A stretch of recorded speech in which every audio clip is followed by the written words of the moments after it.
went off to Norway to chase the Northern Lights. On the first night, my brother and I received this text from my sister. How do we feel if someone we're out to dinner with tells the waiter and the chef that their meal is, quote, terrible, quote, disgusting, and, quote, inedible? And I immediately identified that it was Stacie. Just as she was critical of the food on her plate, she was also discerning and yet appreciative of the world around her. What I admire about my Auntie Stacie is how forthright and confident she was, and that her actions always reflected her beliefs. Whether that was handwriting postcards during the election cycle, supporting the arts and causes that meant a lot to her, or bringing each of us along with her in those stories and adventures.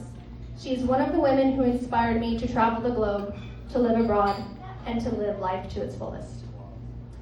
I'd like to share a quick final story about the cocktail that we are enjoying today. This is called the Stacie, and is a cocktail that my husband Garrett created for her. The three of us, is to no one's surprise, I'm sure many of you share this, we had a group chat where we would send photos back and forth of the cocktails that we were enjoying all over the world. She even got to taste a sip of it before she passed, and she gave it her approval. You'll find the story and recipe for this cocktail in the back of the booklet. But on the day my Auntie Stacie passed away, my mom called me and my siblings to tell us the news. And she said, closed the call and said, look out for a sign for her. And I'm not a big believer in signs, so I was like, yeah, whatever. But as the sun was setting on that evening, I asked Garrett to make us the Stacie in her memory.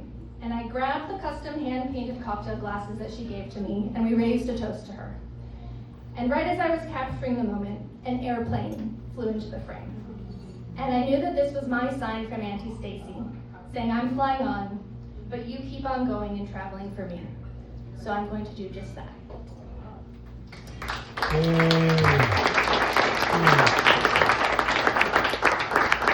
Thank you for letting me share some of my memories and stories of my Auntie Stacie. I know we have several other people who are going from different areas and times of her life who are going to share stories and memories as well. But I'm first going to pass it over to my Auntie Leslie.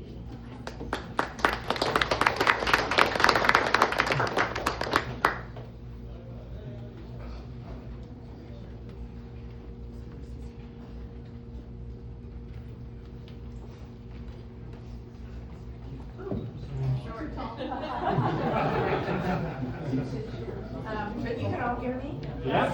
Okay. The first speech I'm going to give is actually not mine.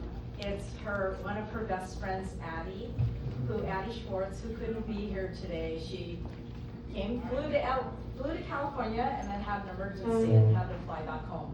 So a family emergency. So anyway, so she said she would send me her speech, and I'm going to read it to you. Okay. So she says, okay. Stacie and I had many crazy and zany adventures together, which spanned 40 plus years. So she knew Stacie from Stanford days. As it turns out, we lived on opposite sides of the country for 35 of those years, but we stayed connected via phone, text, travel, and friendship. We met towards the end of college. What brought us together was not our freshman dorm or our major, but our then boyfriends. Who I don't know what they are. We were best friends. While neither of them stuck, we certainly did.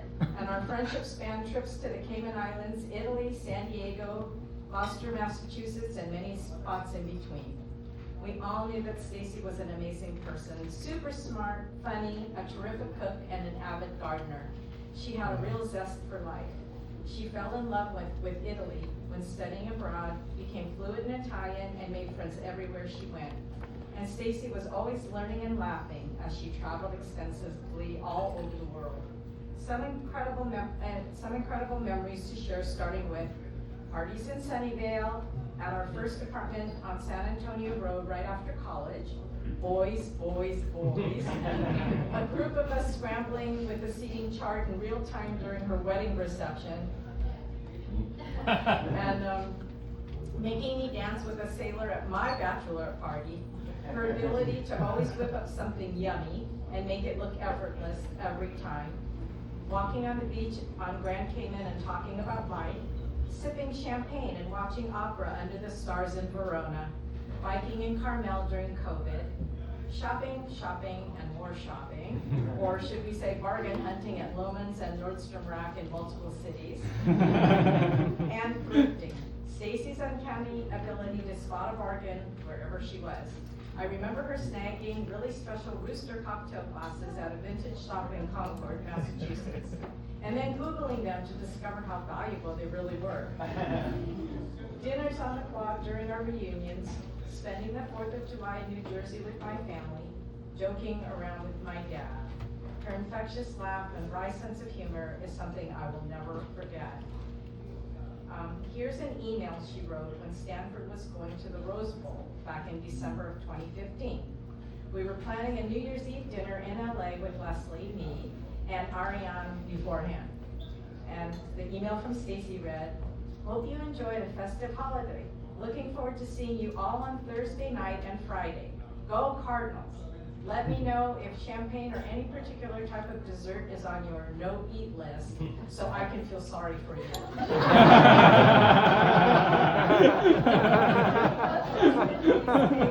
Forever miss you.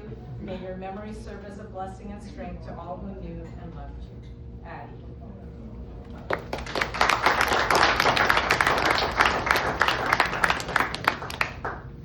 So now this is my speech. And I wanted to talk about what Stacie was like as a sister. And she was the best ever. And it doesn't matter really if she wasn't.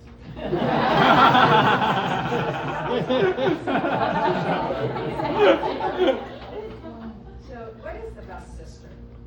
Someone who's loving, caring, supportive, loyal, has empathy, a sense of humor, and someone who shares my knows my quirks and loves me through it all. And she goes, but except for patience. Stacie did not have patience. So I was the big sister, and when my mom was pregnant for the 5th time, she said she was hoping it would be a baby girl because she wanted me to have a sister. And she said that she had 2 wonderful sisters, and she knew that sisters can be cherished. So the minute Stacie was born, she was my precious baby sister. She was mine. And I loved being able to hold her, feed her bottle. I thought she was adorable. And as she got older, she never changed. She was always cute, smart, capable, talented, loving, and fun. And she actually, even though she was the younger sister, she actually opened my horizons in a lot of ways. So she was the adventurous one. And while in college at Stanford, she decided to go abroad to Italy, which I never would have done. I mean, I stayed at college like, 60 minutes away from my home. I was not like her. And, but that started her love of all things Italian and awakened her zest for travel. So my first trip abroad was actually flying to meet her in Italy. After her semester abroad, they were taking a trip to Greece. And so on the train, I was catching a train from Germany to Florence before I would meet Stacie. And there was a conductor on the train who was terrible. He was like following me and he was very creepy. And I really had to change train cars to avoid this. So of course, as soon as I got off the plane, I'm like, oh my God, Stacie, there was this horrible conductor, and he was just following me around, and it was like, I didn't really know what to do. And she goes, "Welcome to Italy."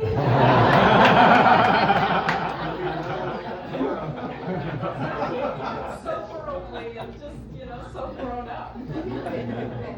Anyway, she traveled extensively, and whenever I could plan a trip with her, it was such a blast.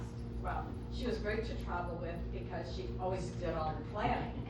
Well, sometimes that was good, because one time she convinced me that we should go camping. And I'm like, no, I'm not a camper. And so she said, oh, it's okay, we're gonna go glamping, right? So I'm like, okay, to Jackson, Wyoming. Anyway, and then the next thing I know, she said, oh, by the way, the glamping was all sold out. And we're going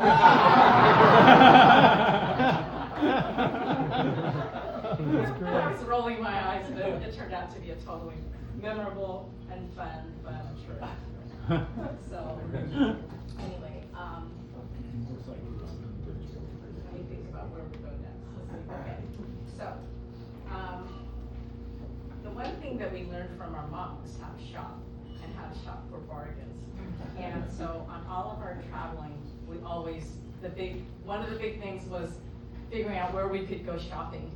And so we were always shopping. And one time we went to visit my Aunt Lila in San Diego. We'd always take an afternoon to take a couple hours and go shopping at like Off Saks or Nordstrom Rack to find bargains. And so anyway, one time when we were in San Diego, we saw these orange pants, okay? And I was a little skeptical at first. I'm like, orange pants, but Stacie made me try them on, and I thought, oh my God, they're so cute, And so, good thing they had two of them in the same size, so we both got them. But then she saw this little top with the embroidered flowers on it, and it was a crop top. And I thought, oh, there's no way I could wear that, right? So I didn't get the top. I only got the orange pants. But anyway, and I knew that I would never wear a crop top, but I had too many holes over there. But anyway, my house burned down in the Palisades fire, and I lost everything. And 2 weeks after that, Stacie came to my house with 2 suitcases full of her clothes. And she's like, I brought these, you can take what you want, keep what you want, or whatever, and I'll take back whatever you don't want. But she said, I have plenty of clothes. And so, and she said, knowing that my orange pants had burned, she said, she didn't bring them in the suitcase, but she said, oh, and she goes, and maybe I'll even decide to give you my orange pants, right? And I'm like, no, you need to keep them because you have a cute little top to wear with them, right? And so, but after she had passed, I was going through her closet, and there were the orange pants and the little peplum top, the little top. And what was with it, rolled up, was this unfinished little peplum that she had already sewed and gathered up, and all it needed to be was attached to the top. And I thought, oh, I could wear it with the peplum. So I thought, so I took it home and I actually attached the peplum, and I wore this in honor of Stacie.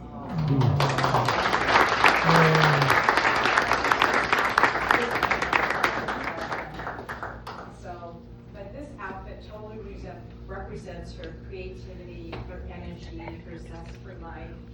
And until the end, I never really comprehended how steadfast and determined she really was.